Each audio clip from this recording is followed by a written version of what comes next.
I'm Chris Fields. I'm a remote member of the computational team. I actually don't do a whole lot of computational work. I'm mainly a theorist. And so I was going to use my time today to try to convince you this is sensible. So I just wanted to talk a little bit about why it even makes sense to use basic physics to study biology. And in particular, I work in quantum information theory for the most part. So the real question is, why would anyone want to use quantum theory to study biology? And really three main motivations, I think, for doing this. One of them is that quantum theory makes many fewer assumptions than classical theory. So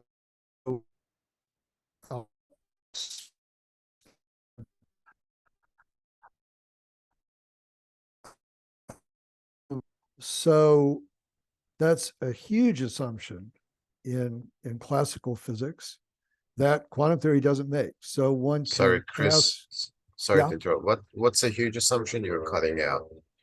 oh, yes, my internet connection is often not good when I have video on, but I think I have to have it on for this. The point was that classical physics assumes a space-time background. It is happening in the real space-time. And so one doesn't necessarily have to assume that. And that allows you to ask some questions that you simply can't ask in classical theory. A second motivation is that the formalism of quantum theory, because it's so stripped down in terms of assumptions, is actually simpler than the formalism of classical theory. And if you've had a quantum mechanics course, you probably think that statement is crazy because the theory is often taught in a way that makes it seem fiendishly complicated. But the formalism of quantum theory is basically just finite dimensional linear algebra. And finite dimensional linear algebra is pretty simple, especially compared to real analysis, multivariate real analysis. And then the third motivation is that when quantum theory is stripped down to its basics, it's really a theory about information exchange. And I would say this wasn't really recognized in the first 50 or so years of physicists working on quantum theory. It wasn't until the 70s that this started to be realized, and in the 80s, the realization actually developed that quantum theory was basically about information exchange. So from that point, from our point of view, it's about communication. And that's nice because biology is basically about communication. It's about cells communicating or organisms communicating or whatever. So from that point of view, the theory is actually about the process that we're interested in describing. So that motivates using it to study biology. So not only can we address problems that are hard to even see from a classical perspective, it also allows us to ask questions that are hard to formulate in English. And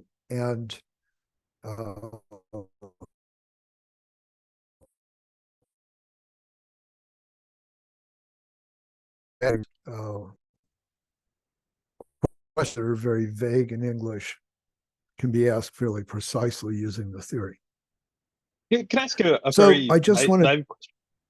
Can I ask a very naive question? sure, So go ahead. is right. So is the assumption that sort of the processes that you're studying are at the quantum level, so like quarks and stuff like that, or is it applying the sort of theory of quantum things to how cells and stuff like that work? It's definitely the latter, and we'll talk about the scale issue kind of at the end. But quantum theory has traditionally been thought of as about some microscopic world that starts at kind of the scale of atoms and goes down. And it, again, wasn't until the 70s that it was realized that quantum theory also applies to very big things. And the first big things that it was realized had to be characterized using quantum theory are black holes. And they're black holes that are much, much larger than the solar system, for example. So the theory itself is scale-free. It makes no assumptions about scale at all. So what I'll show you are ways of thinking about biological systems at some scale or other, using the concepts that are very natural in quantum theory. So let's just go to some of these examples and start by talking about organism-environment interaction. Many of you have seen the top part of this picture in talks by Franz or somebody else.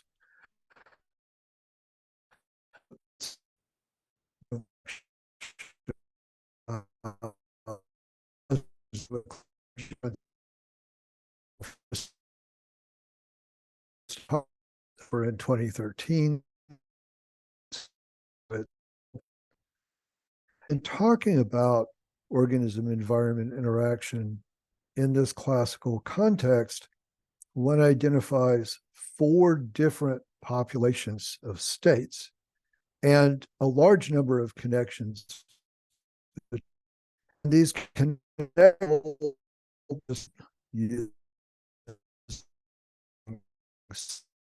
so understanding integrating partial differential time. So this is a fairly complicated formal description of what's going on when an organism is exchanging information with its environment. And several years ago, Mike and Carl and some other colleagues and I put together a quantum formulation of the free energy principle. And in that formulation, the picture that one gets is much simpler. We have an organism in an environment which we don't make any assumptions about at all. And so we just label them A and B or Alice and Bob or something like that. There's a boundary between them, and they interact by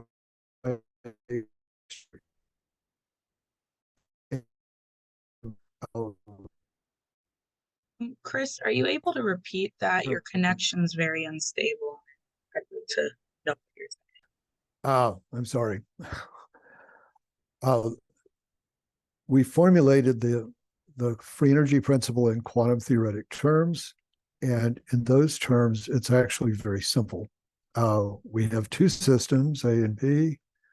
They interact through some boundary by exchanging information. And we can describe the information exchange by an operator, which we call H, because technically it's a Hamiltonian. But the thing to note about this operator is that it's a linear operator on a vector space. So unlike a set of partial differential equations in multiple variables, we have something that's relatively simple, a linear operator on a vector space. And what we found was that this representation is actually quite powerful. And it's powerful because it's very symmetrical. As I said, we don't assume anything in particular about A and B. So this picture looks completely symmetrical. And much of physics is actually driven by noting similarities in diagrams and milking them for all they're worth. So because this picture is symmetrical, we know we can swap A and B back and forth. And that tells us something. It tells us that whatever these systems are, A and B, they have to obey the same rules. And that tells us that if A satisfies the free energy principle, then B has to satisfy it too. And from that, we can immediately infer that the environment of any active inference agent is also an active inference agent. And this was new. The free energy principle had been characterized as universal, as applying to all physical systems. So obviously it follows from that it applies to the environment of any system that you're interested in, that it applies to the environment of any organism. But that implication was a little bit hidden by the classical formalism, because to actually do the calculations in the classical formalism, one typically assumes that the environment is just a noise source. And of course, our environment, the human environment, is not just a noise source. The human environment's mainly made up of other people, and other people give you meaningful messages. Other people are active inference agents.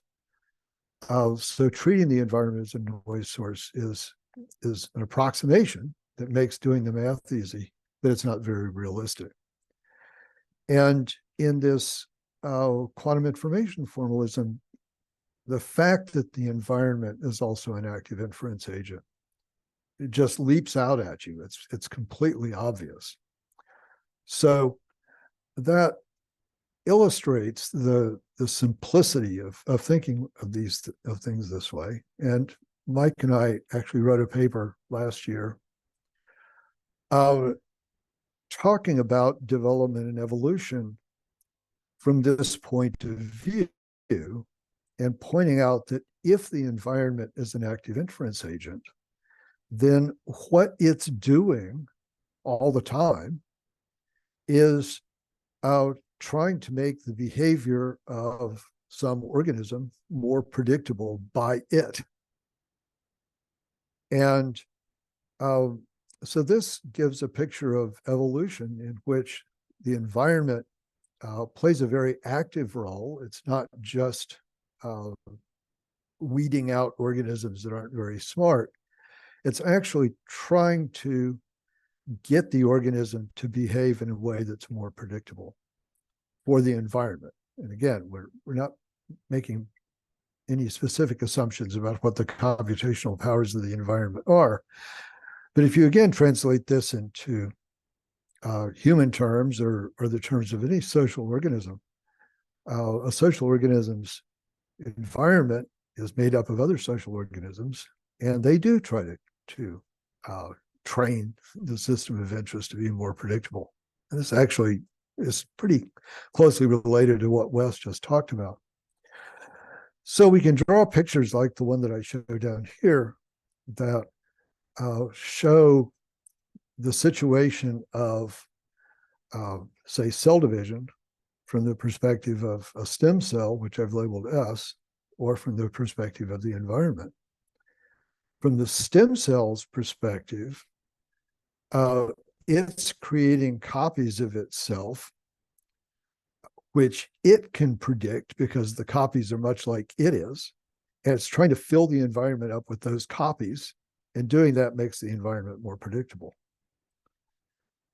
But we can also look at it from the environment's perspective.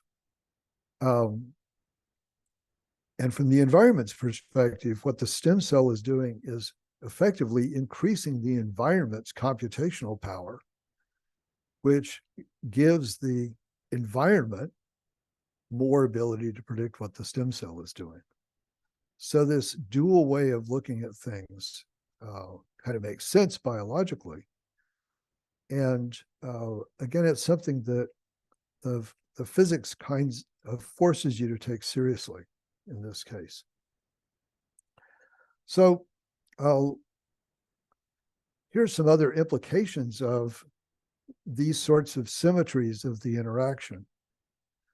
The first symmetry we talked about was just the symmetry between A and B and their information exchange. Another symmetry of generic interactions is that the bit values that are encoded on the boundary are also swap symmetric. You can move them around and it doesn't make any difference if a system, say, is at equilibrium. But as you get spontaneous breaking of that symmetry, so that specific bit values start to have functional roles, they affect what's going on in the inside differently. I may have lost everybody. No, we're still here. We just turned off the video to help your bandwidth. Okay, Yeah. great, thanks. As soon as this symmetry is spontaneously broken, the FEP will actually amplify the symmetry breaking. So if some bits start to take on what we would call functional roles in the system, the FEP will drive them to increase their functionality, because that will help the system predict what its environment is doing better. And if you follow that process through, what it leads you to is a system that's fully compartmentalized, that actually is driven to construct internal boundaries between different parts of its dynamics that process different inputs from its boundary and construct different outputs on its boundary. And those internal components will be separated by internal boundaries that enforce classical communication between them. And again, this just follows from the physics. Now, interestingly enough, when you run time asymptotically and let this system become a better and better predictor of its environment, and conversely allow its environment to become a better and better predictor of it, the two systems will approach quantum entanglement. And that reveals that we can think of the FEP as actually being a theory of spontaneous symmetry breaking that implements a cycle in which spontaneous symmetry breakings are amplified and then collapse. And then some other symmetry breaking is amplified and then collapses. So the system cycles between a separable state where the two systems, where A and B are distinct, and an entangled state in which A and B are no longer distinct. And we can represent this also as a cycle between two different kinds of entropy, a classical entropy and an entanglement entropy. So this is actually a view of the FEP that you can't have in a classical setting, because there is no analog in a classical setting of entanglement, of the loss of distinguishability between two systems. And the reason for that is that the classical theory assumes a spacetime embedding that keeps the system separate. So the quantum theory can show you things that the classical theory can't. And interestingly enough, these kinds of spontaneous symmetry breaking theories are pursued many other places in physics. So there's now an enormous opportunity to drag in work that's been done by other people to help us understand what's going on in biology. So I'll just give you another example. Consider a question like this. Can an observer determine that she has a conditionally independent state? So can an observer determine that she's actually subject to the free energy principle, which requires having a conditionally independent state? And when we formulate this question and think about classical physics, the question looks philosophical. I mean, it looks like something you would discuss in the bar after work and be able to argue for or against. But in quantum theory, the question has a very simple answer. The answer is no. And it's not an argument, it's a theorem. And it's based on the fact that the observer can't measure a certain quantity, the entanglement entropy, across the boundary. So an observer actually can't determine that they're not entangled with their environment. So this is a case where having a mathematical language that doesn't match up with English very well, that has a different conceptual scheme from our usual classical conceptual scheme, actually turns some of these vague questions that look philosophical into answerable questions and answers them. So let me go at the for this last bit of the talk into a couple of other features of quantum information theory that I mentioned earlier. One of them is that the theory is scale independent, and the other is that it doesn't assume a space-time background. So scale independence means that the theory applies in principle to everything from electrons or other subatomic particles to black holes. In fact, it applies in principle all the way down to the Planck scale and all the way up to the cosmological scale. And we're somewhere in between, so it should apply to us as well. And the second one is that the theory is consistent, at least in principle, with space-time not being fundamental, but rather being emergent from something else. So a question to ask is, where can we go with this? What insights might these facts give us about biological systems if we think of them as communicating systems that are described by this very general model of communication? And so here's one place where this is helpful, I think. Biology is full of scale transitions. So we know that pathways kind of organize themselves into cells. That happened sometime in evolution, at least, to give us our last universal common ancestor. We know that cells organize themselves into tissues, and tissues organize themselves into organisms, and this is the process of morphogenesis. We know that organisms organize themselves into niches, and this isn't just monophyletic niches, but multiphyletic niches, like our own bodies are full of bacteria and fungi and other things that are members of different phyla than we are as mammals. And we know that niches organize themselves into ecosystems, and ecosystems are organized into a biosphere. We can think of each of these organizational steps as a bunch of little things getting together and working together to create some big thing or bigger thing that itself acts like an agent. And again, Wes referred to this very issue in talking about navigating multiple spaces. So here we have a bunch of scale transitions. Can we think of this in a scale-independent theory and put these scale transitions together, develop a theory of how the scale transitions themselves are related? And physics provides various tools for doing that, one of which is the renormalization group, which is just a way of defining an operator that relates these different transition theories to each other. And the simplest hypothesis is that for biological systems, this operator is trivial, that the transition theories are all actually exactly the same. I mean, they may be different, but the simplest case would be if they were exactly the same. And so the question is, how can we test this hypothesis? And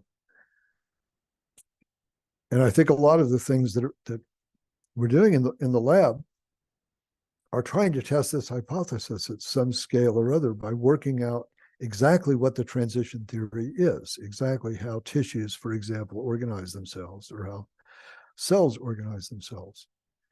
And Wes just mentioned learning as an algorithm that probably acts at all of these scales.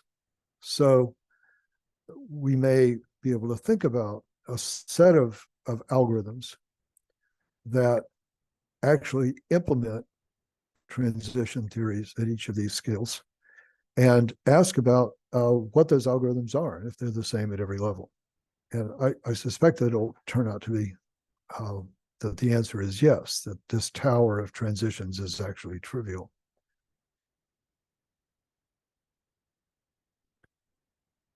So the last thing I wanted to mention was about space-time. If space-time isn't fundamental, then it's generated by something. And in physics, what it's typically thought of as generated by is communication, information exchange, and in particular, the kind of redundancy that one can construct with an error-correcting code.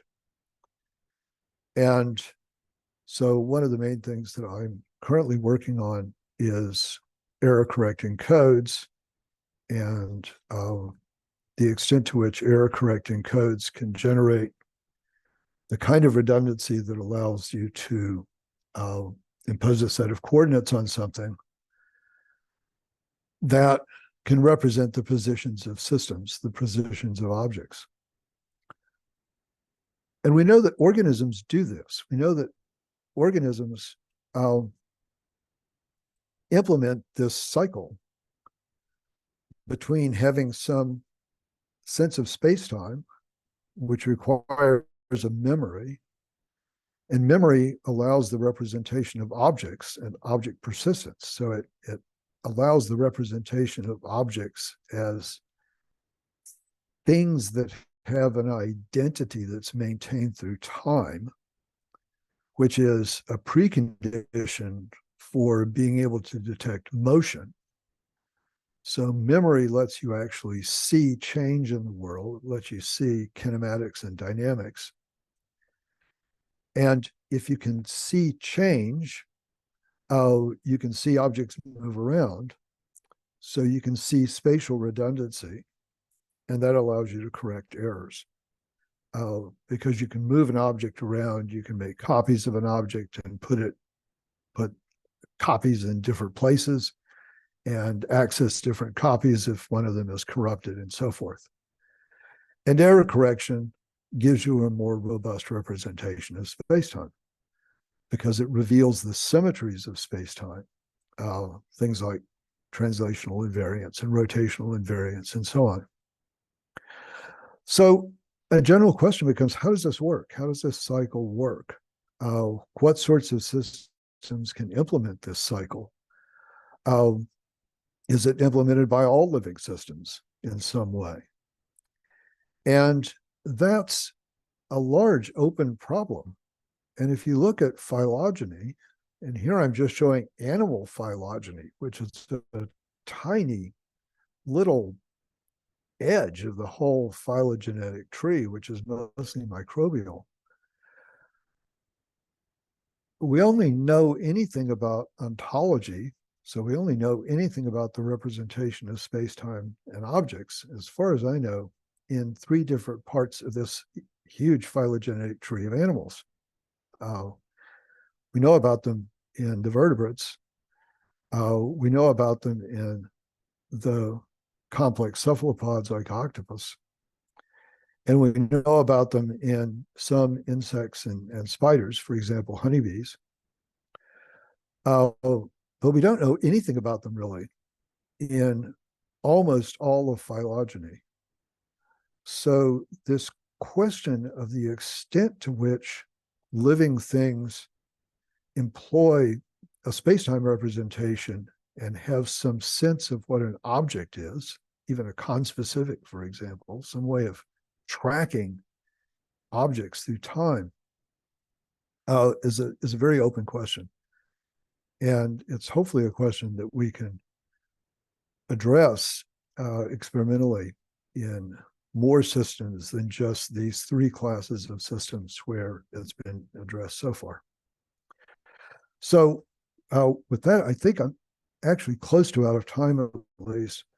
I'll stop and just say, if you find these issues interesting, there's the 6-hour version of this talk, which is accessible through the Active Inference Institute. They're all on YouTube, or it's an explicit list of videos on my website, which is probably the easiest way to get to it. So thank you very much, and I can answer any questions